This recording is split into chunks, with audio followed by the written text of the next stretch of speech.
चौथा अधिकार पर स्वाध्याय चाली રહ્યું છે। એમાં મિથ્યા ચારિત્રનું સ્વરૂપ બતાવતા પરિભાષા પંડિત ટોડરમલજી કરી કે જે જીવ પરમા ઈષ્ટ નિષ્ઠ બુદ્ધિ પૂર્વક રાગ દ્વેષ કરે છે, કસાય ભાવ કરે છે, શુભ અશુભ ભાવ કરે છે, પાપ પુણ્યનો ભાવ કરે છે, એ બધું મિથ્યા ચારિત્ર છે। મિથ્યા ચારિત્ર માટે એક ટર્મ્સ આપી, કન્ડિશન કહી કે પરમા ઈષ્ટ નિષ્ઠ બુદ્ધિ પૂર્વક અગર જે પણ કોઈ શુભ અશુભ ભાવ કરે છે એ બધા મિથ્યા ચારિત્ર છે। આ મિથ્યા ચારિત્રની પરિભાષાના અંતર્ગત એમને એક બહુ જ ખૂબ જ અદ્ભુત ટોપિક ત્યાં લખ્યો કે રાગ દ્વેષનું વિધાન, બરાબર છે, અર્થાત તો વિસ્તાર। કયું પાનું છે? હા, તો આ જે એમને ટોપિક અહીંયા એનું વર્ણન કર્યું એમાં એમ કહ્યું કે મિથ્યા દૃષ્ટિ પરદ્રવ્યમાં ઇષ્ટ નિષ્ઠ બુદ્ધિ કરે છે એટલે એના પૂર્વક થતા જે રાગ દ્વેષ છે એ પરંપરારૂપ પ્રવર્તે છે, અર્થાત તો એનો કોઈ ભાવ નથી, એમાં કોઈ લિમિટ આવતી નથી, પરંપરા રૂપે પ્રવર્તે છે રાગ દ્વેષ મિથ્યાત્વ સહિત। અને એ રાગ દ્વેષનું વિધાન, વિસ્તાર, પરંપરા પ્રવર્તે છે એ રાગ દ્વેષ રંચ માત્ર પણ ઘટતું નથી, અભાવ થતું નથી મિથ્યા દૃષ્ટિને, ચાહે એ કસાયની મનતારૂ કેવી બી કોટીનો શુભ ભાવ કરે, નૈમિક વિવેક બંધાય એવો શુભ ભાવ કરે, પંચ મહાવ્રતના પાલનના લેવલનો શુભ ભાવ કરે, તો પણ અહીંયા કહે છે કે કસાયનો અભાવ કણ જેટલું પણ થતો નથી, પરંપરા એ વાસ્તવમાં પ્રવર્તે છે। એ વાત બહુ નિચોડપૂર્વક કહી, એમાં એમને લોજિકલ યુક્તિ દ્વારા વિસ્તાર કેવી રીતે કરે છે આ જીવ, એની ચર્ચા આપણે ગઈ વખતે કરી હતી। એમાં એમ કહ્યું કે આ જીવને પર્યાયમાં અહમ બુદ્ધિ છે, અહમ બુદ્ધિ સમજાવતા કહ્યું કે પર્યાય બુદ્ધિના કારણે એ દેહ અને આત્માને એક માને છે, એને પર્યાય બુદ્ધિ કહે છે। સંયોગમાં જે શરીર છે અને પોતે આત્મા છે એ બંનેની જે સંયુક્ત એક પોઝિશન છે એ પોઝિશનને એ શું માને છે? આત્મા માને છે અથવા હું છું એમ માને છે। કુલ મળીને એમ કહી શકીએ કે શરીરને આત્મા માને છે, શરીર છે એને હું છું એમ માને છે। જ્યારે એમ માને છે તો એ શરીરની એને જે રૂચતી ઈષ્ટ અવસ્થા થાય છે એનું લક્ષ્ય કરીને રાગ કરે છે, અને એને જે અનુરુચિ લખ્યું છે એમાં અણરુચિ જે અનિષ્ટ અવસ્થા છે એનું લક્ષ્ય કરીને દ્વેષ કરે છે। બધી પરંપરા કેવી રીતે થાય છે, કેવી રીતે એનું મલ્ટિપલ એની વૃદ્ધિ, વિકાસ, વિસ્તાર, વિધાન, તો એ જે શરીરની જે ઈષ્ટ વિષ્ટતા છે એના પર રાગ કરે છે, એને જે બાધક છે એના પર દ્વેષ કરે છે, અને એને જે અનુકૂળ છે એના પર રાગ કરે છે.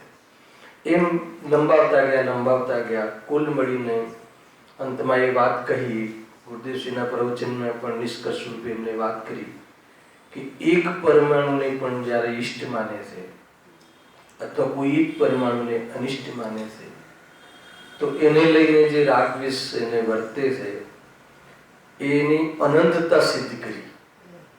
ખ્યાલ આવ્યો? અનંતાનુબંધી રાગદ્વેષ થયા ને, મિથ્યાત્વ સહિતનો રાગદ્વેષ થાય. તો એમાં એમ કહ્યું કે એક પરમાણુ માત્રને ઈષ્ટ માને, હવે એ પરમાણુને જે અનુકૂળ જે પદાર્થો છે એમાં રાગ કરે છે, અને એને જે પ્રતિકૂળ પદાર્થો છે એમાં દ્વેષ કરે છે. પછી એ જેના પર રાગ કરે છે એને અનુકૂળ છે એને રાગ કરે છે, એને પ્રતિકૂળ છે એને દ્વેષ કરે છે. એ રીતે અનિષ્ટમાં લીધું. એક પરમાણુને જ્યારે અનિષ્ટ માને છે તો અનિષ્ટમાં જે અનુકૂળ છે એના પર દ્વેષ કરે છે, અને એના જે વિરોધી તત્વ કે વિરોધી પદાર્થો છે એના ઉપર એને રાગ કરે છે. આ રીતે જોવામાં આવે તો કેટલા રાગ દ્વેષની અનંતતા સિદ્ધ થઈ, પરંપરા પ્રવૃત્તિ છે એમ કહ્યું. કુલ મળીને અગર જો કાલ અપેક્ષાએ જોઈએ છે તો ઈષ્ટ અનિષ્ટ બુદ્ધિપૂર્વક જે રાગ દ્વેષ કરે છે એમાં જ્યારે એક પરમાણુ માત્ર, તો એવા અનંત પદાર્થો છે. તો અનંત પદાર્થોને પ્રત્યે એને પ્રાપ્ત કરવા, એના સંયોગમાં રહેવા માટે અનંતકાલ જોઈએ. તો અનંતકાલ રખડશે એમ કહ્યું ઈષ્ટ અનિષ્ટ બુદ્ધિવાળો જીવ. મિથ્યાત્વ નું કારણ એ છે કે જીવ ચાર ગતિની બહાર ના નીકળી જાય, અને શુભ અશુભ ભાવનું કાર્ય એ છે કે ચાર ગતિઓમાં રખે. અને આ બે જે મોહના જે દર્શન મોહ, ચારિત્ર મોહના જે કાર્ય શું છે કે જ્યારે એને આત્મા ગમતું નથી, પર પદાર્થ ગમે છે, એના પર પ્રેમ છે, પર પદાર્થ અનંત છે, તો પછી એ ચાર ગતિની બહાર શું કામ જાય? ખ્યાલ આવ્યો કે નહીં?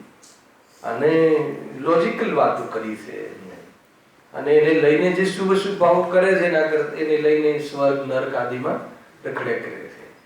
તો કુલ મળીને નિષ્કર્ષમાં રૂપમાં એમ કહ્યું કે એમાં ભાવ દ્રવ્ય જે કાલ અપેક્ષાએ તો એ અનંત કાલ રખડશે, પરંતુ જે મિથ્યાત્વને લઈને કોઈ પદાર્થમાં ઈષ્ટ અને કોઈ પદાર્થમાં અનિષ્ટ એમ પ્રવર્તન કરે છે, તો અનંત પદાર્થો હોવાના કારણે કેટલાય અનંત પદાર્થો પ્રત્યે એમાં રાગ અને કેટલાય અનંત પદાર્થો પ્રત્યે એને દ્વેષ.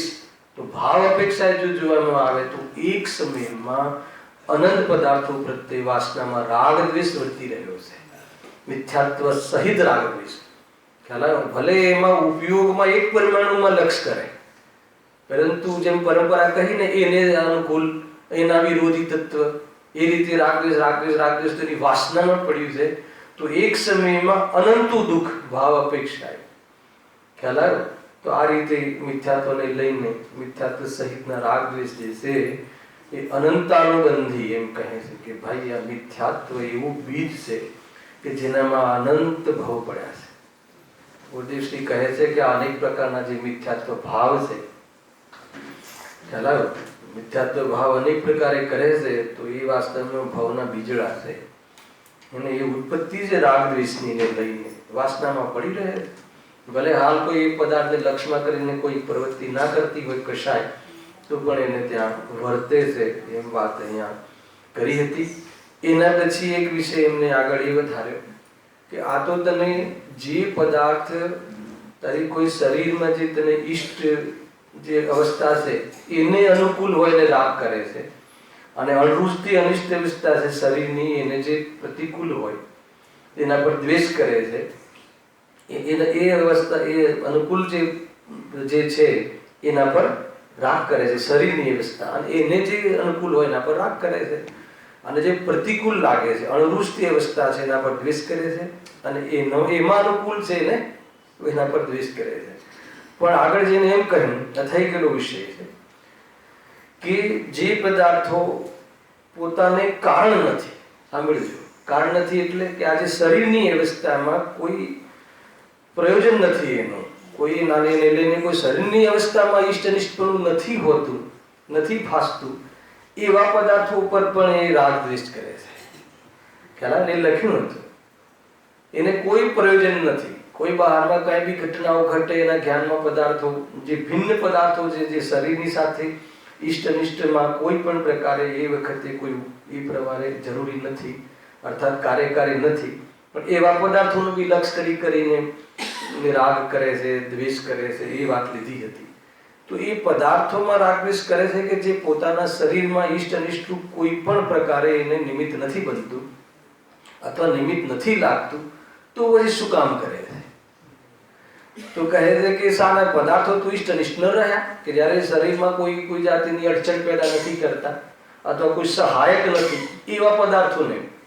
એને અર્થાત તો એને કોઈ જીવનમાં કોઈ એને જે જીવન જીવે છે એમાં કોઈ પણ જાતે લાગતું વળગતું ના હોય, એવા પદાર્થોને પણ જોઈને રાગ દ્વેષ કરે છે.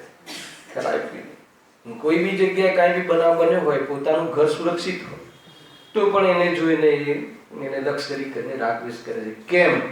તો કહે છે કે એ ઈષ્ટ અનિષ્ટ બુદ્ધિ હોવાના કારણે ભલે એને ત્યાં પોતાના શરીરમાં ઈષ્ટ અનિષ્ટ પણ ન પાસતું હોય તો પણ એને આદત છે, એ પ્રમાણે રાગ દ્વેષ કરે છે. એ બધી ચર્ચાઓ થઈ હતી. પછી બહુ અદ્ભુત બે પ્રશ્ન મૂક્યા છે. હવે એ તરફ ખાડી લઈ જેવી છે પંડિતજીને કે જ્યારે એ પદાર્થ તને કોઈ પ્રયોજન નથી, પ્રયોજન હોય તો સમજમાં આવે, ભૂખ લાગે અને તું ભોજન પર રાગ કરે તો સમજમાં આવે છે ખ્યાલ, પરંતુ એવું કોઈ પ્રયોજન નથી, તો પછી એમાં ઈષ્ટ અનિષ્ટનું શું કામ? એ ઈષ્ટ અનિષ્ટ પદાર્થોમાં માનવાનું શું પ્રયોજન છે? પ્રશ્ન છે ખ્યાલ. તો ત્યાં એમને કર્મ લઈ આવ્યા છે કે પદાર્થના કારણે ઈષ્ટ અનિષ્ટ નથી કરતું, તો કે મોહનીય કર્મના ઉદયના કારણે એ વાસ્તવમાં ત્યાં ઈષ્ટ અનિષ્ટ પણ ત્યાં કરે છે. પદાર્થો કેવી બી પ્રમાણે વર્તે, કેવી રીતે પ્રવર્તતા હોય, પદાર્થો કેવી બી પ્રમાણે પરિણમતા હોય, એની સાથે નિસ્બત નથી. એને મોહનીય કર્મનો ઉદય હોય અને સ્વભાવ તરફ લક્ષ્ય ના હોય અને એમાં જોડાય, તો પછી ઈષ્ટ અનિષ્ટની કલ્પના કરતો હોય છે અને એને લઈને રાગ દ્વેષ પ્રવર્તે છે. એવું સુંદર હવે એના પ્રશ્નમાં ચર્ચા છે. જુઓ, અન્ય પદાર્થોમાં તો રાગ દ્વેષ કરવાનું પ્રયોજન જાણે, એને બહુ થોડું જો સંધિ ખ્યાલમાં નહીં આવે તો પ્રશ્નમાં કઈ ખ્યાલ નહીં આવે. 3-4 વાર વાંચીશું ત્યારે એમ ભેજ આમાં ઉતરશે કે આમાં શું કેવું છે, એ રીતની આમ હશે. એટલે ત્યારે રચના છે આ કથનની. અન્ય પદાર્થોમાં તો રાગ દ્વેષ કરવાનું પ્રયોજન જાણે એટલે શું? એટલે કે જ્યારે કોઈ ભૂખ લાગે, મેં કહ્યું ને, ત્યારે ભોજન ઉપર રાગ કરે એ તો સમજમાં આવે છે. ઠંડી લાગે ત્યારે ગરમ કપડાં પહેરવાનો રાગ આવે એ તો પ્રયોજન છે, એ મિથ્યાત્વ નથી એમ કે છે આગળ જઈને. એને એ તો વિભાવ છે, પણ એમાં બી ઈષ્ટ બુદ્ધિ પૂર્વક કપડાં પહેરે, સુખ બુદ્ધિ પૂર્વક કપડાં પહેરે હે તો પછી એ મિથ્યા ચારિત્રમાં લઈ જશે અને એના સિવાય અસંયમ રૂપ અચારિત્રમાં લઈ જશે. ખ્યાલ આવે કે? અને મિથ્યાત્વ પૂર્વકનું બી અસંયમ હોય છે. તો આ મિથ્યાત્વ પૂર્વકના અસંયમની વાત પણ અહીંયા મુખ્ય રૂપથી લેવી છે. અને મિથ્યાત્વ નીકળી ગયું ને પછી તો સમયસાર જેવા જે મહાન ગ્રંથો છે ને, એ તો એ અસંયમને ગણતા જ નથી. ખ્યાલ આવે? સમયસારમાં દૃષ્ટિધાર ગ્રંથોમાં કેમ એમ કદાચ કહ્યું હતું ગઈ વખતે કે માની લો કે કોઈ વ્યક્તિ છે ફટીચર છે, બહારમાં મતલબ કે ઘરમાં બી ઠેકાણા નથી અને એકદમ મતલબ કે બહારમાં બહુ પ્રતિકૂળતાઓ છે. હવે એમ ખબર પડી એને કે એને લોટરી લાગી છે, કઈ 10 કરોડની લોટરી લાગી ગઈ છે. હજુ પૈસા હાથમાં નથી આવે, પણ પરિસ્થિતિ કેવી છે એવી ફટીચર હતી, તાત્કાલિક તો ન સુધરે ને.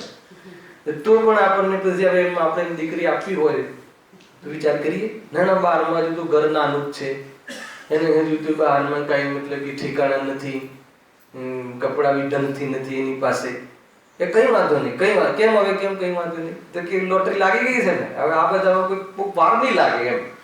એ રીતે એકવાર સંવેદનશીલ થઈ ગયું ને પછીનો જે રાગ છે ને તો એમાં કોઈ બહુ દમ નથી એમ કહેવું છે. તો જે પ્રયોજન છે કે ભાઈ ભૂખ લાગે છે અને ક્ષુધા સહન થતી નથી અને ભોજન કરવાનો ભાવ આવે તો એ જે રાગ એને લઈને જે પદાર્થો પ્રત્યે રાગ રહે છે એ તો સમજમાં આવે છે એમ. ખ્યાલ આવે? એમાં ઈષ્ટ અનિષ્ટ બુદ્ધિ પૂર્વક જે છે તો એવું પ્રયોજન છે, તો ત્યાં કોઈ મિથ્યાચારિત્ર નામ પામતું નથી એમ કહે છે. આગળ શું કહે છે?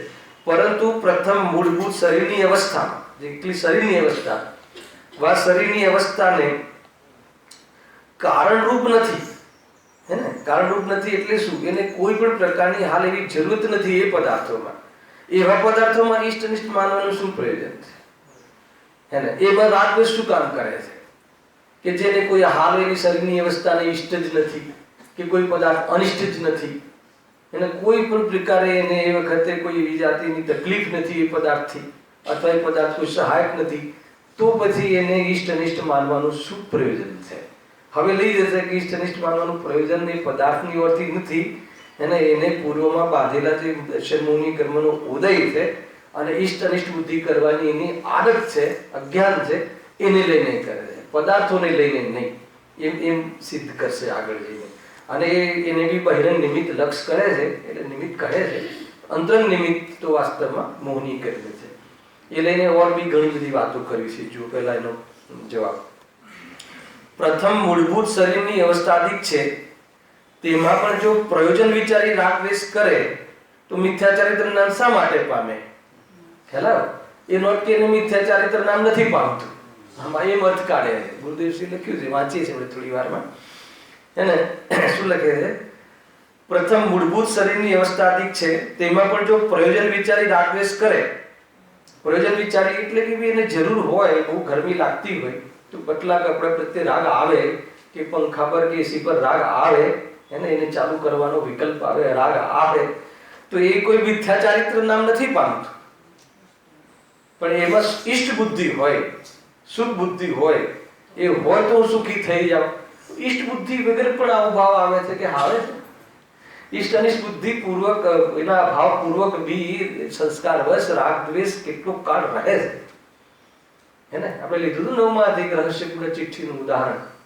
કોઈ વ્યક્તિ બીજાની દુકાન ચલાવતો હોય, એને શેઠની દુકાન ચલાવતો હોય, ઈમાનદાર મુનિમ, એને તો માલ ખરીદે, મેં ખરીદ્યો એમ કહે, એને નુકસાન જાય તો દુઃખ કરે, નફો થાય તો હર્ષ કરે, પોતાનું માને નહીં અને હર્ષોક કરે. એવું એક એવી પોઝિશન સમાજમાં જોવા મળે છે બહારમાં. પોતાનું એકવાર બી માને નહીં તો બેમાન થઈ જાય. પોતાનું એકવાર બી માને નહીં અને હર્ષોક કરે તો જે આ માર્ગમાં એક પદાર્થને પણ પોતાનું ન માને, પણ સ્વરૂપમાં ન રહે તો હર્ષોક કે ઉદયગત થાય તો થાય. ખ્યાલ આવે કે નહીં? એ રીતે આખી આપણે લીધી હતી, લાસ્ટ ટાઈમ બી યાદ કરાવ્યું હતું. તો તેમાં પણ જો પ્રયોજન વિચારી રાગ દ્વેષ કરે તો મિથ્યાચારિત્ર નામ શા માટે પામે? ન પામે.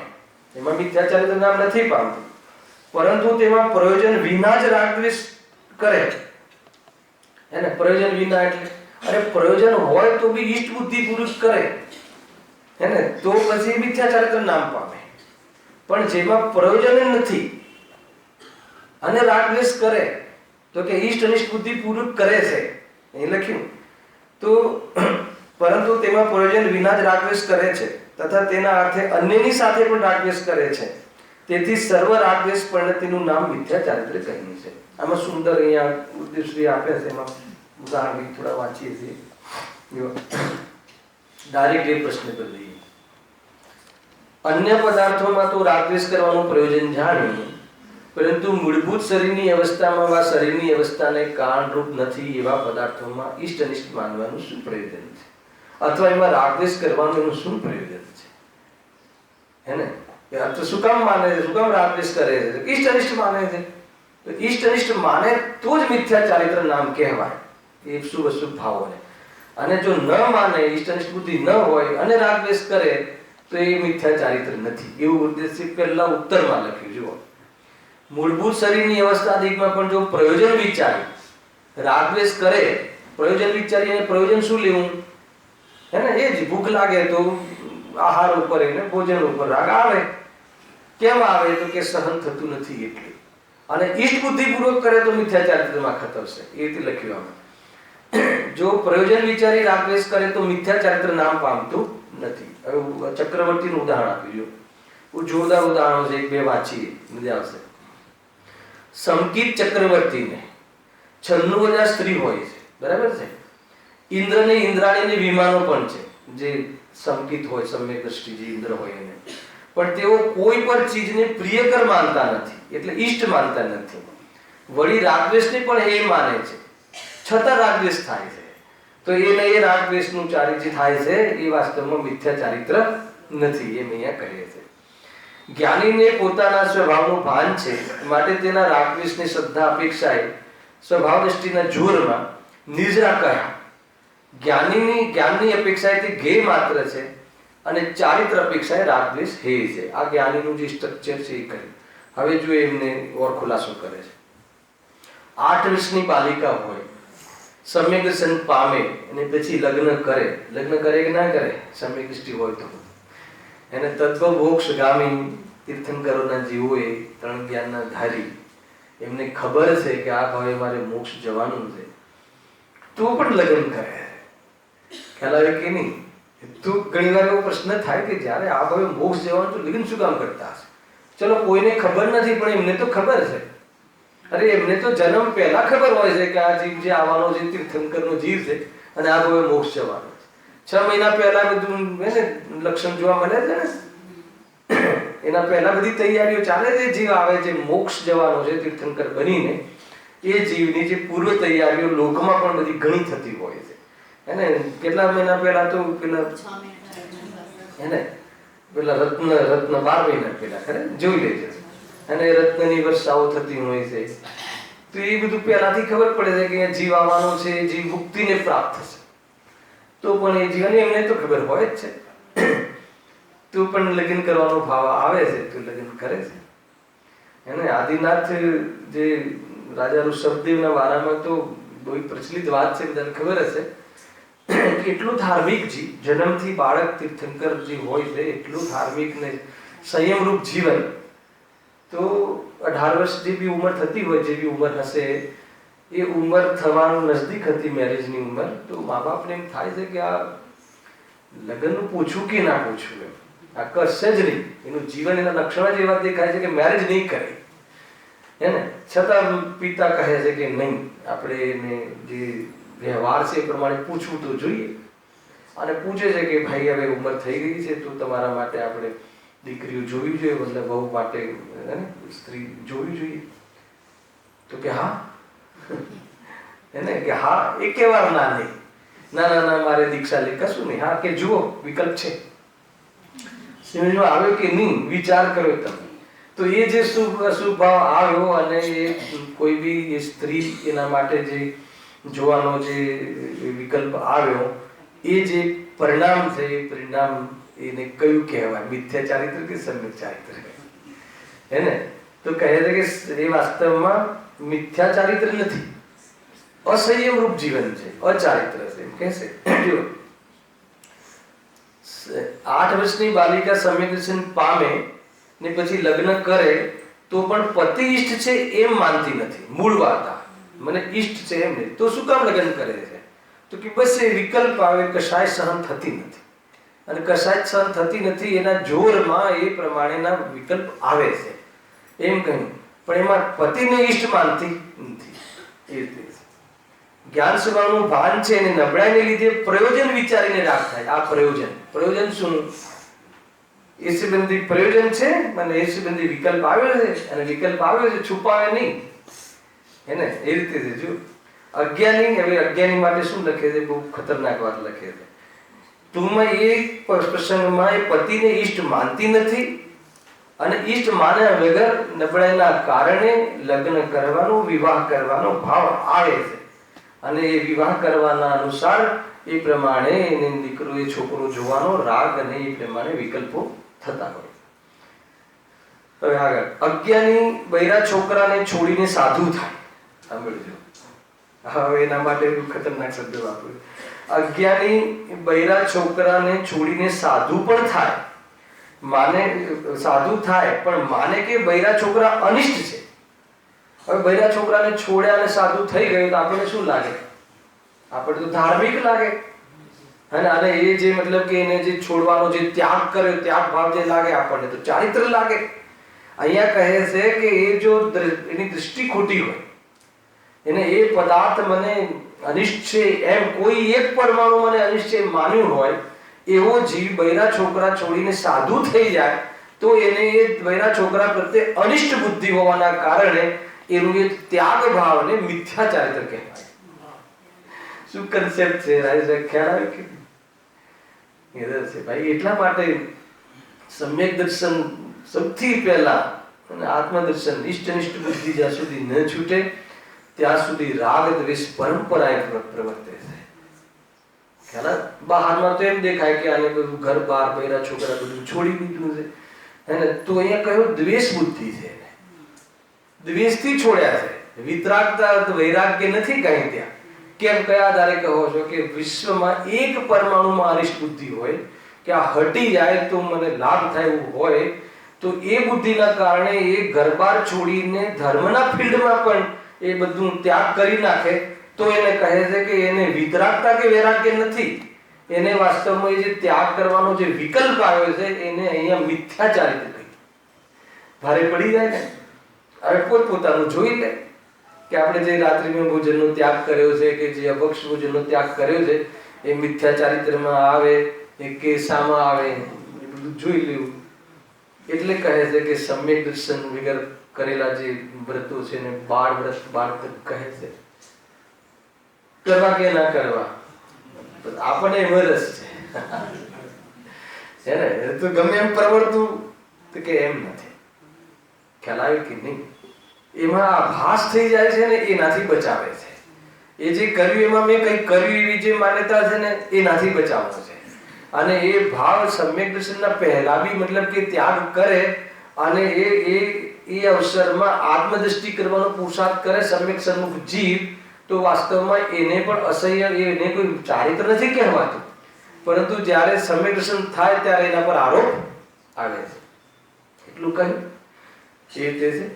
જો સમ્યક સન્મુખ મિથ્યા દૃષ્ટિ, પછી બીજા 3 મિથ્યા દૃષ્ટિ છે ને, નિશ્ચયાભાસી, વ્યવહારાભાસી અને ઉભયાભાસી. તો એ જીવોને તો આભાસ હોય છે અને આ જીવને આભાસ નથી હોતો, પણ સમ્યક દર્શન નથી હોતું. એવી એક પોઝિશન આવે છે સમ્યક દર્શન પહેલા.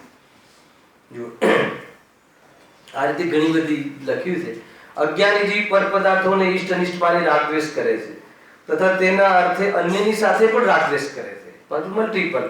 તેથી પ્રયોજન વિચાર્યા વિના સર્વ રાગદ્વેષનું પણ તેનું નામ મિથ્યાચારિત્ર છે. ભલે પ્રયોજન સહિત હોય, પ્રયોજન વાળો પણ કોઈ જીવ આગળ કહેવા વાળા છે કે માનો કે પ્રયોજન હોય, ભૂખ લાગીને ભોજન કરે, પણ છતાં ઈષ્ટ બુદ્ધિપૂર્વક કરે તો મિથ્યાચારિત્ર છે. અને જ્યાં તો પ્રયોજન બી નથી, વિના પ્રયોજને પણ ત્યાં રાગદ્વેષ કરે છે, તો ઈષ્ટ અનિષ્ટ બુદ્ધિ વગર સંભવ નથી. તો એ રીતે આખું એમને અહીંયા લખ્યું છે. ઘણા બધા છે પ્રમેય. હા, આ પ્રતિમા મને ઈષ્ટ છે અથવા સંપોષણમાં બિરાજતા ભગવાન મને ઈષ્ટ છે એમ માનીને સુપ્રાપ્ત કરે તો તે મિથ્યાચારિત્ર છે. ભારે પડી જાય ને ભગવાન, એને ભગવાન ઈષ્ટ છે કે અનિષ્ટ છે? બોલો, એ તો ઈષ્ટ કહેવાય છે ને, એ તો વ્યવહારથી ઈષ્ટ કહે, પણ એને પરમાર્થથી ઈષ્ટ માની લે. વ્યવહારથી ઈષ્ટ માનવા અને પરમાર્થથી ઈષ્ટ માનવા એટલે શું એ કહો. ખ્યાલ આવ્યો? એમના માર્ગદર્શન અનુસાર, હે ને, એમના જ માર્ગદર્શન અનુસાર જ્યારે મારે આત્માની અનુભૂતિ કરવી હોય, સંસારનો અભાવ કરવો હોય, તો એકમાત્ર વિતરાગી દેવશાસ્ત્ર ગુરુનું માર્ગદર્શન અનુસાર હું ઉપાય કરું છું. તો એવા દેવશાસ્ત્ર ગુરુને નિમિત્ત કહેવાય છે જ્યારે મારું પ્રયોજનની સિદ્ધિ થાય. એ અપેક્ષાએ એમને ઈષ્ટ કહેવાય છે, માર્ગદર્શન લેવાની અપેક્ષા. પરંતુ ભગવાનની ભક્તિ કરવાથી, પૂજા કરવાથી અને અષ્ટરીત ચડાવવાથી એને એમને ખુશ થશે અને મને એને મોક્ષ મળી જશે અથવા બહારમાં કોઈ પ્રયોજનની સિદ્ધિ થઈ જશે, તો કહે છે કે એ તને મિથ્યાચારિત્ર છે, એવું કહે છે. આ બધું હવે શું છે કે કોઈ બોલીને ના કરે, પણ ફિલિંગ્સમાં હોય. અને આપણે ભગવાન આજે દર્શન કર્યા હોય, કાલે અમારી ઓલી મંત્રની ગાથા ચાલી સભે સારમાં બહુ વિસ્તારથી મંત્ર સાથે છે ને, તો ત્યાં કહ્યું કે કોઈ આજે જ આવ્યો, માની લો કે અહીંયા મંદિરમાં અથવા 2-3 દિવસથી આવે છે અને ધ્રુવ ભગવાનના દર્શન કરે છે, નમોકાર મંત્રનું જાપ કરે છે, નમોકાર મંત્ર ગણે છે, અને કદાચ એ વખતે એને ઓર્ડર મળી ગયો અથવા બહારમાં કોઈ રોગ હતો શરીરમાં, એ નિરોગી થઈ ગયો, તો એ તરત જ જોડે છે કે આના કારણે થયું. ખ્યાલ આવે કે નહીં? તો એમાં ઇષ્ટ બુદ્ધિ આને કહેવાય છે. તરત જ કનેક્શન જોડે છે કે ભગવાનના દર્શન કર્યા એટલે મને શરીરનો રોગ મટી ગયો. ભગવાનના દર્શન કરવાથી શરીરનો રોગ મટી જાય છે એવી ભ્રમણા લઈને જાય છે, તો એ ભાવને શું કહેવાય? મિથ્યાચારિત્ર કહેવાય. એ રીતે કહી દે. જો એના પછીનો પ્રશ્ન બહુ સુંદર અદ્ભુત પ્રશ્ન છે. બધું ચાલી ગયેલું વિષય છે એટલે હું બહુ ખુલાસા વિસ્તાર કરવાની જરૂર નથી. આ તો હવે સમેટે છે પ્રશ્ન. બીજો પ્રશ્ન, શરીરની અવસ્થા બાહ્ય પદાર્થોમાં ઇષ્ટ અનિષ્ટ પણ માનવાનું પ્રયોજન તો ભાસતું નથી. બરાબર છે? શું કહે છે? શરીરની અવસ્થામાં બાહ્ય પદાર્થોમાં ઇષ્ટ અનિષ્ટ પણ માનવાનું પ્રયોજન તો ભાસતું નથી અને ઇષ્ટ અનિષ્ટ માન્યા વિના રહ્યું જતું નથી. એનું શું કારણ છે? હવે થોડી અંદરની બહુ આકુળતા હતી કહી કે ઠીક છે, અમને કોઈ પદાર્થ ઇષ્ટ અનિષ્ટ ભાસતું નથી કે મને આ ઉપયોગી છે કે અનુપયોગી છે અને એવું લાગતું નથી, તોય એ પદાર્થો પ્રત્યે અમને રાગદ્વેષ રહે છે કે ઇષ્ટ અનિષ્ટ માનવાનું પ્રયોજન છે. એનું શું કારણ? તો હવે કર્મ તરફ લઈ જવાનો વારો આગળ. ત્યાંથી શરૂઆત કરી. હવે અહીંયા એનો નિષ્કર્ષ, આ જીવને ચારિત્ર મોહના ઉદયથી રાગદ્વેષ ભાવ થાય છે. બરાબર છે? રાગદ્વેષ કોના કારણથી થાય છે? નિમિત્ત પ્રધાન ચારિત્ર મોહ. કોનાથી થતા નથી? પરથી થતા નથી. અને કોનાથી થતા નથી? સ્વભાવથી થતા નથી. બે ચીજ ધ્યાનમાં રાખજો. જે આપણને રાગદ્વેષ થાય છે, દીકરા દીકરીઓ પ્રત્યે રાગ, બહારમાં કોઈ શત્રુ પ્રત્યે દ્વેષ થાય છે, તો એ દીકરા દીકરીઓના કારણે કે શત્રુના કારણે થતા નથી. એને સ્વયં જે કર્મ બાંધ્યા હોય છે એનો ઉદય થાય છે ત્યારે થાય છે. અને સ્વભાવમાંથી આવતું નથી, કેમ કે સ્વભાવમાં રાગદ્વેષ કરવાની તાકાત નથી. તો સ્વભાવને ભૂલીને કર્મના ઉદયમાં જ્યારે જોડાય છે ત્યારે રાગદ્વેષ થાય છે. એક સમયની પર્યાયની આ ભૂલ છે. એને આ રીતે કહ્યું. બરાબર છે? એક સમયની પર્યાયની યુગતાથી થાય છે. કારણ કે સ્વભાવમાં રાગદ્વેષ છે નહીં ને પર રાગદ્વેષ કરાવતો નથી, તો થાય છે ક્યાંથી? થાય તો છે. આ પ્રશ્ન થાય ને કે સ્વભાવમાં તો વસ્તુમાં તો આત્મામાં તો એવી કોઈ તાકાત નથી કે રાગદ્વેષ થાય. ઉપરથી સ્વભાવમાં જોવે તો રાગદ્વેષ તો ઉત્પન્ન થતા નથી. તો પછી ક્યાં જોવે છે? પર રાગદ્વેષ કરાવતું નથી. ક્યારે બી કોઈ રાગદ્વેષ કરાવી શકે એવું એમાં સમર્થ નથી. સ્વયં ઘરનું લક્ષ્ય કરીને રાગ કરે છે, મિથ્યાત્વ કરે છે. અને મેં સારું બનાવ્યું, મારું છે, આજ તો મારી પહેચાન છે. તો એ તો શું ઘર તો એને કહેતું પણ નથી. તો કોણ કરાવે છે? તો કે નિમિત્ત તરીકે જોવામાં આવે તો દ્રવ્ય કર્મ, અને ઉપાદાન તરીકે આવે તો એ પર્યાય તત્ સમયની યોગ્યતા અથવા એ સમયમાં એ જે સ્વભાવને ભૂલે છે એનું અશુદ્ધ ઉપાદાન. બસ આ રીતે બે કારણ ચાલતા હોય છે. જો હવે આમાં તો બહુ જબરજસ્ત લખ્યું છે એમને. આ જીવને ચારિત્ર મોહના ઉદયથી રાગદ્વેષ ભાવ થાય છે અને તે ભાવ કોઈ પદાર્થના આશ્રય વિના થઈ શકતા નથી. એટલે શું? તમે હમણાં તો એમ કોઈ પદાર્થ કરાવતા નથી. અરે પદાર્થ કરાવતા નથી, એ સ્વયં આશ્રય કરે. અને આશ્રય કરવું એટલે શું? લક્ષ કરવું. આ ધ્યાન રાખજો. એને પદાર્થ સામે જરૂર નથી પડતી. એને એના જ્ઞાનમાં જે જ્ઞેય બને છે ને, એ પદાર્થ સંબંધી જ્ઞાન થાય છે ને, એમાં લક્ષ કરે. લક્ષ કરવું એટલે શું? કોઈને કોઈ કલ્પના કરવી, કોઈને કોઈ એમાં એને જોઈને ભ્રમ કરવો. તો એ ભ્રમ કરવાનું કોણ કહે છે? ખ્યાલ આવે? આઈસ્ક્રીમ બહુ ભાવે છે, એનાથી મને સુખ મળે છે, એવો ભ્રમ કરવાનું તમને કોણ ફરજ પાડે છે? કોણ કહે છે? સ્વયં કરે છે. હે ને? અને કોઈ કહે તો બી થોડી કરે છે. કેમ કે એવું બી તો કહેવામાં આવે છે કે એમાં સુખ નથી, તો એ ભ્રમ દૂર કરતો નથી. આગળ આવવા વાળું છે. આગળ જો કોઈને કહેવાથી કરે, હે ને, તો કોઈ સામાન્ય વ્યક્તિ નથી કહ્યું. ગુરુદેવશ્રીએ કહ્યું કે આઈસ્ક્રીમ ઠંડી હોય છે, એનું જ્ઞાન આત્માને થાય છે, પણ એમાંથી સુખ નથી આવતું. આવું કેટલી વાર કહ્યું ગુરુદેવશ્રી? તો પછી કેમ માનતા નથી? ખ્યાલ આવે કે તો બી માનતા નથી. એટલે કોઈએ કહ્યું અને બી આમાં સુખ છે એટલે મેં માન્યું એમ નહીં. જે સ્વયં ભૂલ કરે છે, ભ્રમથી ભૂલ કરે છે, વેદ જ્ઞાન ન હોવાના કારણે ભૂલ કરે છે, મોહને લઈને ભૂલ કરે છે. બેનશ્રીના શબ્દમાં કહીએ તો હજુ એને એમાં ગમે છે, એમાં થાક લાગ્યો નથી એટલે કરે છે. કોઈ બી જગ્યાએથી બાનું આપવા માટે, બાનું કાઢવા માટેનો સ્કોપ રાખતા નથી જ્ઞાનીઓ કે નહીં તું જ ભૂલ કરે છે. એ રીતે લોજિકલ વાત કરે છે ને કે નહીં એવું નથી.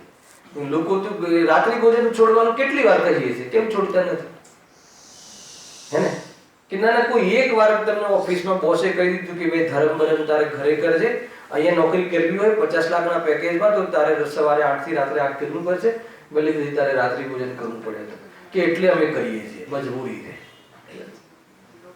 હાલાકી અને અહીંયા તને કહે છે કે રાત્રિ ભોજન કરે તને શોભતું નથી, અને રાત્રિ ભોજન છોડવાનો ભાવ કર્યો એ પણ તારો સ્વભાવ નથી, પરંતુ એવું જીવન તો હોય જ છે આત્માધીજનોને. તો અહીંયા કહે છે એની અસર થતી નથી ને ઓલાની અસર થાય, કેમ કે એમાં ઈષ્ટ બુદ્ધિ છે. શામાં? 50 લાખમાં ઈષ્ટ બુદ્ધિ છે. સમજમાં આવે છે કે ને? ઈષ્ટ અનિષ્ટ બુદ્ધિ પૂર્વક કરેલા જે ભાવો છે, ચાહે છોડવાના હોય કે ચાહે એને એમાં પ્રવર્તવાના હોય, બધું જ વાસ્તવમાં મિથ્યાચારી છે. ઈષ્ટ બુદ્ધિ પૂર્વક છોડે છે. ઈષ્ટ બુદ્ધિ એટલે મેં આજે ભોજન છોડ્યું, કેમ કે એનાથી પુણ્ય બંધાશે, સ્વર્ગમાં જઈશ, સમાજમાં એને મારી પ્રશંસા થશે, યશ મળશે. અચ્છા, કાર્ય શું કર્યું છે? રાત્રિ ભોજનનો ત્યાગ. આગમમાં કહ્યું છે, આગમમાં કહ્યું છે એટલે કરું છું, કોઈ પ્રશંસા કરે એટલે કરું છું, પુણ્ય ભાવ છે આપણા જીવનમાં હોવો જોઈએ, એનાથી પુણ્ય બંધ થાય છે, સ્વર્ગાદી બને છે એટલે કરું છું. આ એમાં ઈષ્ટ બુદ્ધિ હે ને? તમને લાગે છે અર્પિત આપણે આવું કોઈ ઈષ્ટ બુદ્ધિ પૂરક કરતા હશું?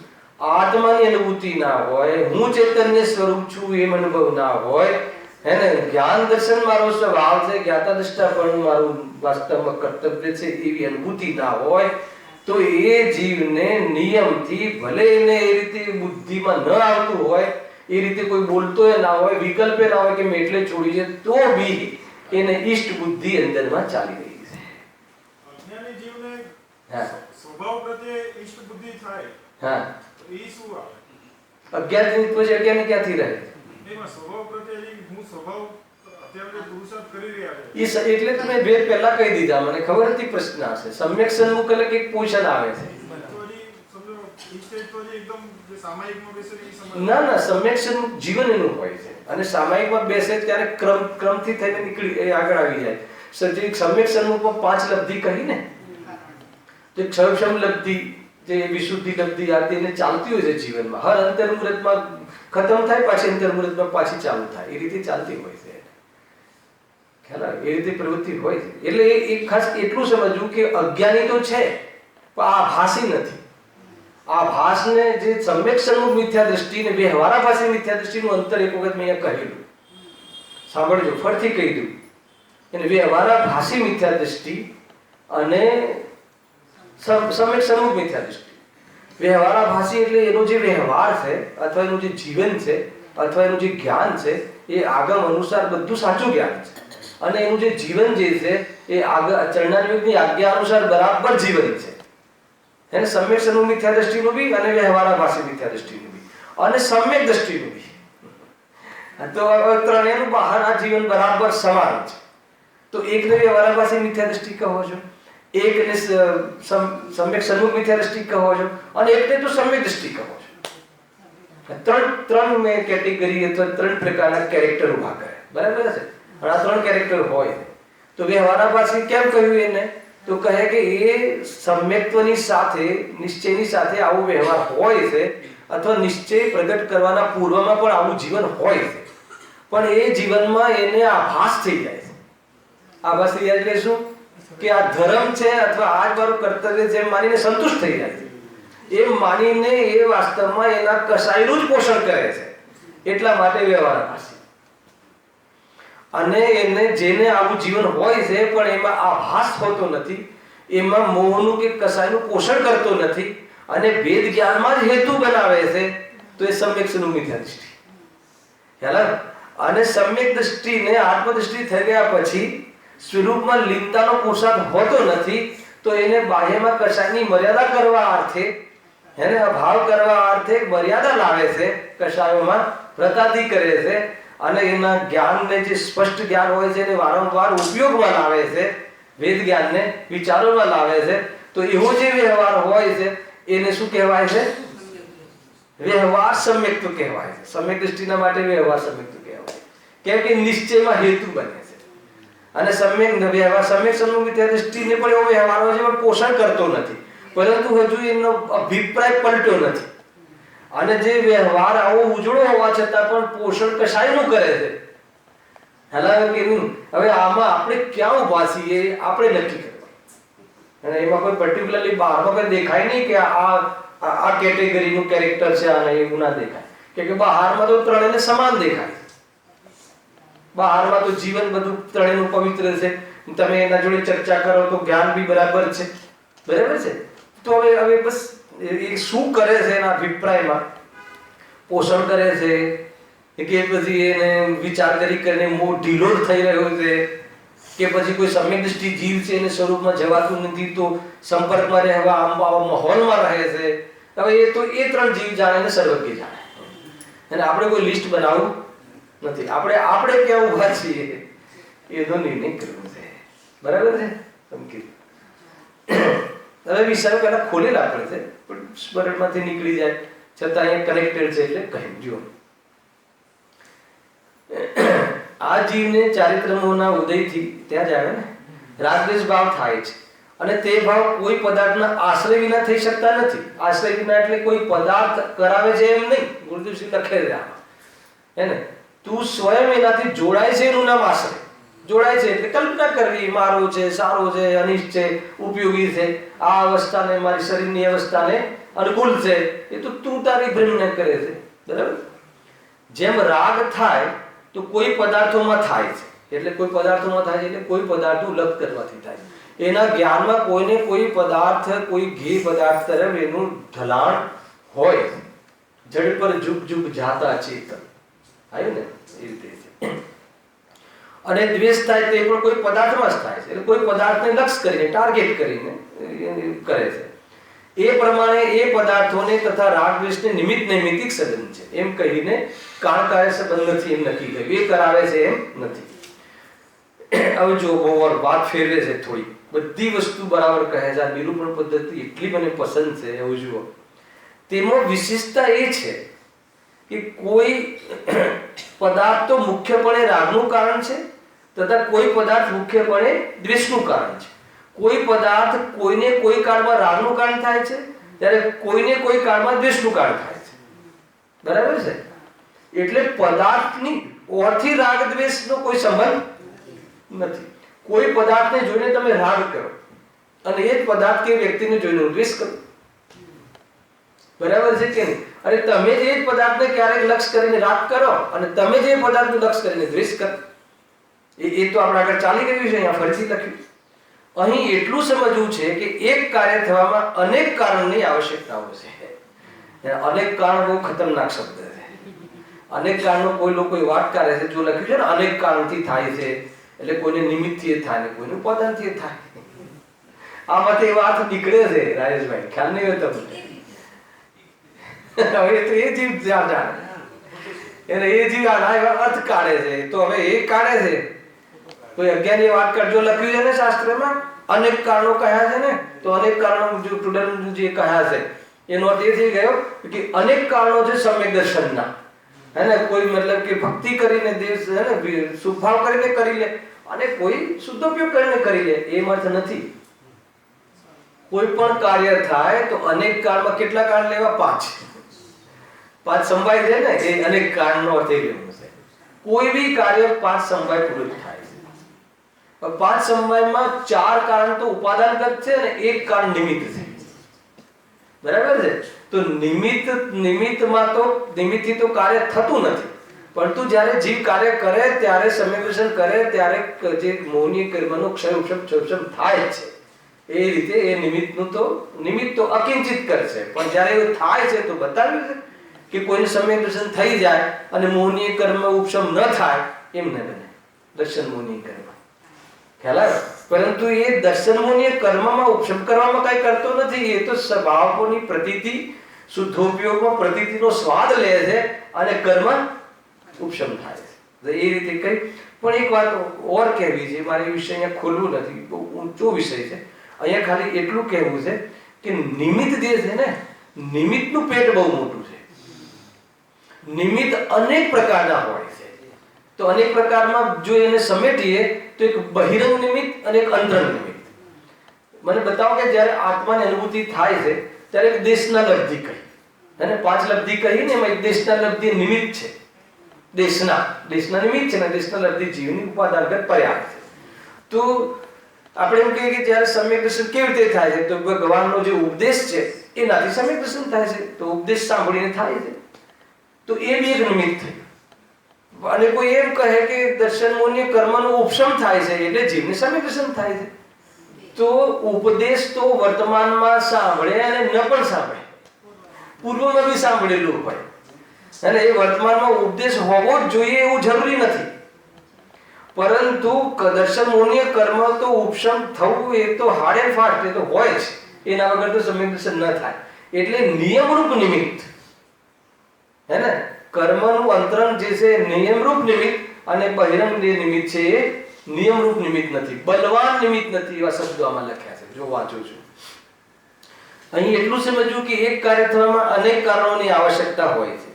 રાગાદિત થવામાં અંતરંગ કારણ તો મોહનો ઉદય છે, આવી ગયું, અને તે તો બળવાન છે, બળવાન એટલે નિયમરૂપ છે, હોય છે, તથા બાહ્ય કારણ પદાર્થ છે તે બળવાન નથી.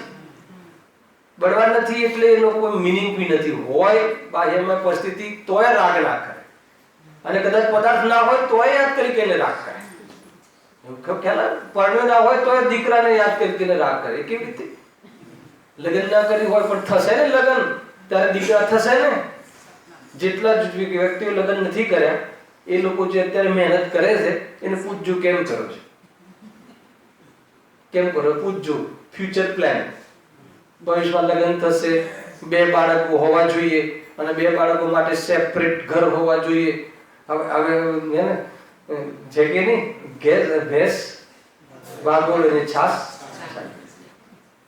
ખ્યાલ છે કે નહીં? ઉદાહરણ પ્રકાશભાઈ, સીધું ભેંસ છે ને ભાગોળે છે, સીધું ઘરે આવી નથી અને જેઠાણી દિરાણી લડે છે કે હું મારા પિયરમાં હું મફત છાસ આપીશ, સીધું ભેંસ તો આવી નથી કે નહીં આવું. આ રીતે છે એ લખ્યું છે. જો મહામુનિને મોહમંદ હોવાથી બાહ્ય પદાર્થોમાં નિમિત્ત હોવા છતાં પણ તેમને રાગદ્વેષ ઉપજતો નથી. બરાબર છે કે નહીં? મીન તો મહામુનિ જે નિર્ગ્રંથ થોડી રાત છે, બહારમાં ઘણી બધી એવી પરિસ્થિતિઓ બને છે ઉપસર્ગ આદિની, તો પણ રાગ દ્વેષ કરતા નથી. અને એવી પરિસ્થિતિ બને છે કે કોઈ આવીને ઉપસર્ગ હટાવે હે ને, અને કોઈ ઉપસર્ગ કરે. થઈ ને સૈનિક રાજાના જીવનમાં તું એકે ઉપસર્ગ કર્યો ને એકે ઉપસર્ગ હટાવે, તો ઉપસર્ગ હટાવે એના પ્રત્યે રાગ થવો જોઈએ, અને જે ઉપસર્ગ કર્યો એના પ્રત્યે દ્વેષ થવો જોઈએ. તો રાગ દ્વેષ કર્યો ને એકે પર, બસ બંનેને એક જ પ્રકારની પ્રેરણા આપી, તારું અવિનાશી કલ્યાણ. ખ્યાલ આવ્યો કે નહીં? ગજબ છે. કેમ એવું? કેમ કે કોઈ પદાર્થ અનુકૂળ પ્રતિકૂળ હોતા નથી, એવી એમને પર પદાર્થોમાં ઇષ્ટ બુદ્ધિ નથી, એટલા માટે એમને રાગ દ્વેષ નથી. મહામુનિને મોહ મંદ હોવાથી બાહ્ય પદાર્થોમાં નિમિત્ત હોવા છતાં પણ તેમને રાગ દ્વેષ ઉપજતો નથી. તથા પાપી જીવોને, એ પાપી કોને લેવું છે હે ને? પાપ પરિણામ વાળાને નહીં, મિથ્યા દ્રષ્ટિ. ખ્યાલ આવે? ગજબ છે. ભગવાનની ભક્તિ કરતો હોય, સરસ, મતલબ કે સવારે પ્રક્ષાલન કરતું હોય અને જબરજસ્ત એકદમ ભક્તિ ભાવથી જે ભજન ગાતું હોય, અસ્ત્ર ચડાવતું હોય અને અંદરમાં ઈષ્ટ બુદ્ધિપૂર્વક કરતો હોય, એને અહીંયા કહે છે કે તીવ્ર પાપી છે. બેસે અધ્યાત્મની કેમ તીવ્ર પાપી છે? અરે એટલા માટે તીવ્ર પાપી છે, સાંભળો, તમને લોજિક આપીશ તો વાત બરાબર છે. અરે જેના નિમિત્તથી રાગના ભાવ કરવાનો ઉપાય થઈ શકે એવા નિમિત્તને તું રાગમાં નિમિત્ત બનાવે છે, રાગ વધારવામાં નિમિત્ત બનાવે છે. જે નિમિત્તથી સંસારનો ભાવ કરવાનો ઉપાય થઈ શકે એવા વ્યક્તિઓને, એવા મહાપુરુષોને તું સંસાર વધારવામાં નિમિત્ત બનાવે છે. તો કહે છે કે તારા જેવો મહાપાપી કોણ હોઈ શકે? સમજ આવે? જે દુકાન રાગ મટાડવાની છે એ દુકાનને તું, એ દુકાનમાં તું રાગ વધારવાનો ઉપાય કરે છે, તો કેવી રીતે? દુકાનમાં બેસીને રાગ દ્વેષ કરે અને વધારવાના કારણ કરે એ તો સમજમાં આવે છે, પરંતુ દેરાસર આદિમાં, મંદિર આદિમાં જે દેવશાસ્ત્ર ગુરુ તો રાગ ભાવમાં નિમિત્ત બનવા વાળા છે, એનો આધાર લઈ એમની પૂજા ભક્તિથી તું એ ફળ ચાહે છે કે મને દીકરા દીકરીઓ મળે, મને બહારમાં એમને અનુકૂળતાઓ મળે. તું કહે છે કે તારા જેવો પાપી કોણ? એટલે કહે છે ને કે મહાવીરજી જે સ્વયં એમના જીવનમાં પણ બાલ બ્રહ્મચારી અને ત્યાં જઈને છોકરાની માંગ રાખે. ગુરુદેવસિંહ કહે ને પ્રવચનમાં, તો તું એની બુદ્ધિનું દેવાળું છે કે નહીં? એ સ્વયં એમના જીવનમાં બી બાપ બ્રહ્મચારી, અને એ કહે છે કે ભાઈ કોઈ પુત્ર કોઈનો હોતો જ નથી. બહારમાં કોઈ બી સંયોગમાં દ્રષ્ટિ છોડાવવાનો જે ઉપદેશ હોય જેનો, એ સંયોગોની ડિમાન્ડ કરવા જાય એ વિતરાગીઓ પાસે, તો પછી એને શું કહેવાય? પાપી કહેવાય કે પુણ્યશાળી કહેવાય? પ્રવૃત્તિ કંઈ પણ હોય, પરિણામ કેટલા પણ મંદ હોય, પણ અભિપ્રાયમાં ભૂલ હોય તો કહે છે કે બધું તારું પાપના ખાતામાં જાય. અધ્યાત્મ તો એ કહે છે ભાઈ મોક્ષની માંગણી કરે તો શું? હે મોક્ષની માંગણી કરે ચલો એ તો બરાબર. કોઈ દ્રવ્ય કોઈને કરાઈ શકતું નથી. એ જે જ્યારે એક દ્રવ્ય બીજા દ્રવ્યનું કરી શકતું નહીં એવો ઉપદેશ આપવા વાળા ભગવાન મહાવીર પાસે તમે મારો મોક્ષ કરો એમ કહેવું, એ વિરોધ થયો કે નથી? હા, એટલું છે કે એ માર્ગદર્શક, અને એ તો માર્ગ કહ્યું હતું લાસ્ટ પીરિયડમાં કે માર્ગદર્શન આપે છે એ તો કથન છે, એ તો ઈચ્છા રહિત એમને તો એમ પુણ્યની પ્રકૃતિથી એમને એ ચૈત્ય બધા થાય છે એ પ્રકારના ચમત્કારો વાણી ઉખેરે. એમને તો ઈચ્છા નથી કે મારા ભક્તજનોને ખ્યાલ કે ભલે અહીંયા ગુરુદેવ શ્રીએ જ્યારે એમને જે 16 ભાવનાઓ 16 ભાવના બધા જ જીવો મોક્ષને પામે એવા ભાવથી તીર્થંકર પ્રકૃતિનું બંધ ભલે કરી, અને અત્યારે સમજાવવાનો ભાવ ભલે ગમે એટલો ઉત્કૃષ્ટ આવ્યો હોય, પણ જ્યારે તીર્થંકર બનશે એટલે આપણને સમજાવવાનો ભાવ એમને નહીં આવે. ખ્યાલ આવે કે નહીં? અને સમજાવવાનો ભાવ રહેશે ત્યાં સુધી અરહંત દશા એમને પણ નહીં આવે, અને સમજાવવાનો ભાવ મટી જાય છે ત્યારે અરહંત દશા આવે છે, અને આખી દુનિયા સમજે એવી વાણી ઓટોમેટિક દેહથી ખરે છે. પણ એ વખતે મારા ભક્તજનો અને એનું સમજાવું એવો ભાવ હોતો જ નથી. એવો ભાવ હોય તો આગળ જ ના વધે છે. આ વિચાર કરી લીધું બધું જો. હા, આગળ શું કહે છે? માટે મોહનો ઉદય થતા જ ત્યાં જ આવે ને ભાઈ, મહામુનિને મોહ મદ હોવાથી બાહ્ય પદાર્થોમાં નિમિત્ત હોવા છતાં પણ તેમને રાગ દ્વેષ ઉપજતો નથી, તથા પાપી જીવોને તીવ્ર મોહ હોવાથી બાહ્ય કારણો ન હોવા છતાં પણ આવીને આ બાહ્ય કારણો નથી તો બી કેમ? ઈષ્ટ બુદ્ધિની આદત છે, સ્વભાવની દ્રષ્ટિ નથી, પણ તેને સંકલ્પથી જ રાગ દ્વેષ થાય છે, કઈ ને કઈ સંકલ્પ વિકલ્પ કરે છે એ રીતે. માટે મોહનો ઉદય થતા જ રાગાદી થાય છે. ત્યાં જે બાહ્ય પદાર્થના આશ્રય આ લખ્યું ને, મોહનો ઉદય થતા જ રાગાદી થાય છે, પદાર્થોના કારણે રાગાદી થતા નથી. કોઈ પદાર્થ સારો છે એટલે ઈષ્ટ માનીએ છીએ એવું નથી. કોઈ પદાર્થ સારો ખરાબ હોતો જ નથી. તો સારો ખરાબ જે કરે છે ઈષ્ટ અનિષ્ટ બુદ્ધિ, એ વાસ્તવમાં મોહની કર્મના ઉદયમાં એ નિમિત્ત પ્રધાન કથન, અને અંદરમાં એમને એ વાસ્તવમાં એ સંબંધીનું અજ્ઞાન, વેદ ધ્યાન નહીં. માટે મોહનો ઉદય થતા જ રાગાદી થાય છે.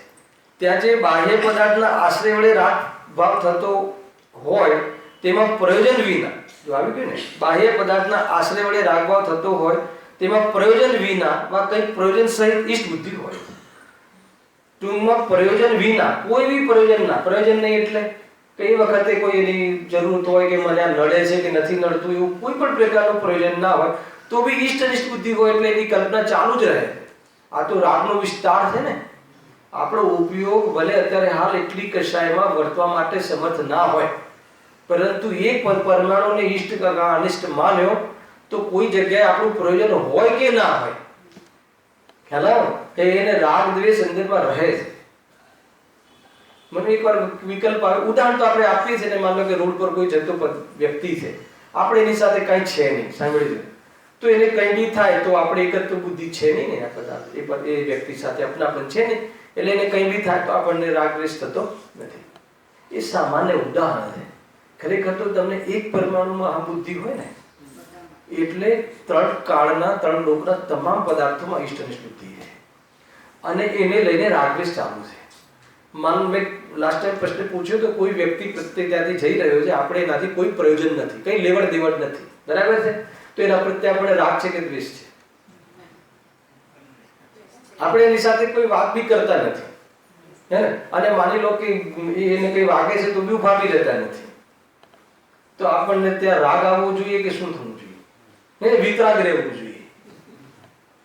તો આપણે અહીંયા ત્યાં ઉભા બી નથી રહેતા અને ચાલ્યા જઈએ છીએ, સાંભળજો, બહુ ખતરનાક વાત છે, અને ફટાફટ આવી જઈએ છીએ તો આપણને એમ કહે છે કે ત્યાં દ્વેષ બુદ્ધિ છે, અચ્છા તો પછી ઊભું રહેવું તો કે રાગ બુદ્ધિ છે, બચતો જ નથી આ જીવ. ઈષ્ટ અનિષ્ટ બુદ્ધિ વાળો જીવ ત્યાં ન પ્રવર્તે તોય બચતો નથી. એટલા માટે અનંત પંચભૂતગલ પરાવર્તન સિદ્ધ થાય છે શૈલેષભાઈ. આપણને એમ લાગે કે પડોશી પ્રત્યે અમને તો કોઈ રાગ દ્વેષ નથી. રાગ દ્વેષ તો મટવાનું ચાલુ સમ્યક દર્શન પછી અનંતાનુબંધી પહેલા મટે છે, અને બધી જેમ જેમ સ્વરૂપમાં લીન થાય એમ રાગ દ્વેષ મટે છે. એના પહેલા રાગ દ્વેષ મંદ હોય પરંતુ મટતા નથી. આ એનું છે આ રાગ દ્વેષનું વિધાન વિસ્તાર છે. એને કોઈ ગણજીવને તો કે નહીં હવે મને મન પડી ગયું ને પેલા હવે અમને તો રાગ દ્વેષ થતું જ નથી, ક્રોધ આવતું જ નથી, હે ને હવે અમે ક્રોધ કરતા જ નથી. તો બોલે ક્રોધ મટી જાય. ક્રોધ ક્યારે મટે? આવશે ને આજે શનિવારે છે ગુણસ્થાનમાં, હે ને સંજનન ક્રોધ 9મા ગુણસ્થાનમાં મટે. ક્રોધનો સંપૂર્ણ અભાવ 9મા ગુણસ્થાનમાં મુનિ દશા પછી મટે. મન એવો પડી જાય છે કે જાણે આને ક્રોધ નથી એવું લાગે, પરંતુ ઈષ્ટ અનિષ્ટ માનતો હોય અને એમાં એક કશાયમાં એક જ ક્રોધની પ્રવૃત્તિ ના દેખાતી હોય અને હું ક્રોધથી બચી ગયો અને એમાં ઈષ્ટ બુદ્ધિ હોય તો અનંત ક્રોધ પડે છે. એ રીતે બહારમાં કોઈ પ્રદર્શન ના કરે એટલે ક્રોધ નથી એવું નથી, અને બહારમાં પ્રદર્શન કરતો હોય પણ એ ઈષ્ટ અનિષ્ટ બુદ્ધિ રહિતનો જીવ હોય, દ્રષ્ટિવંત જીવ હોય તો એને એ મર્યાદિત રાગ દ્વેષ છે. કેવી આપણને એમ લાગે કે કેવી જાતિનું આ નિરૂપણ છે, હે ને ત્યાં ઓલો 96,000 જ્યાં રાણી જોડે લગ્ન કરે તો તમે એને મર્યાદિત રાગ કહો છો, હે ને અને અમને તમે એક પત્ની ત્યારે એક જ સ્ત્રી જોડે લગ્ન કર્યું છે તો બી તમે કહો છો કે અને કોની સામે જોતા નથી, વિકલ્પે નથી, તો કહે છે કે અમર્યાદિત તને કે અબ્રહ્મ ભાવ છે. અરે એ તો છોડ, તો એક સ્ત્રી રાખી છે, એક સ્ત્રી પણ નથી હોતી આ ભવે, હે ને બહારમાં બ્રહ્મચર્ય વ્રત લઈ લઈને અત્યારે બધા ઘણા લોકો રહે છે, પરંતુ ઈષ્ટ અનિષ્ટ બુદ્ધિ હોય તો કહે છે કે તને અનંત બ્રહ્મ ભાવ છે. બધા બ્રહ્મચાર્ય ઉપર આંગળી ઉઠે. ક્યારે ઉઠે? ઈષ્ટ અનિષ્ટ બુદ્ધિ હોય તો ઉઠે, ના હોય તો ના ઉઠે. હલાવે કે નહીં ભાઈ? બહુ બધી વાત છે. આ ચોપડો ખોલીએ ને તો તમને એમ લાગે કે નહીં બધી બનાવટ ચાલે છે, એમ લાગે. ખાલી એક સ્ત્રી વિશેષનો વિષય કે પુરુષ વિષયનો વિષયથી દૂર રહ્યો, બાકી બધું આમ ચાદરનો રંગ ગમે, ચાદરની સ્મૂથનેસ ગમે, એના ઘરે એના સગાવાલા નાના દીકરાઓ આવે તો એની કોમળતા ગમે, તો કે કશું મટ્યું નથી તને. કોઈ એક વિષય વિશે તું દૂર રહ્યો છે, ખ્યાલ આવે કે નહીં? આપણે તો એ જોતા જ નથી. બ્રહ્મચારી જીવ હોય ને પાંચેન્દ્રિયના વિષયોમાંથી આ રીતે એકત્વ બુદ્ધિ છૂટ્યા પછીના ભાવ મટી જાય. અને બ્રહ્મચર્ય વ્રતનું બાહ્ય આચરણ તમને પ્રફુલભાઈ કહો ને તો તમને એ જોવા નહીં મળે કે આવું હોય. આ બધા અલગ અલગ સેપરેટ વિષયો છે.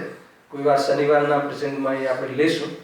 હવે રાત્રિમાં આપણે 9 વાગ્યાનો ક્લાસ છે, કાલે પ્રવચન પાર્લામાં છે, પછી કન્ટિન્યુઅસ છે, બરાબર છે? એટલે જે બી નેક્સ્ટ શનિ રવિ ત્યાં થશે ને રાત્રિમાં આપણે મળીએ છીએ.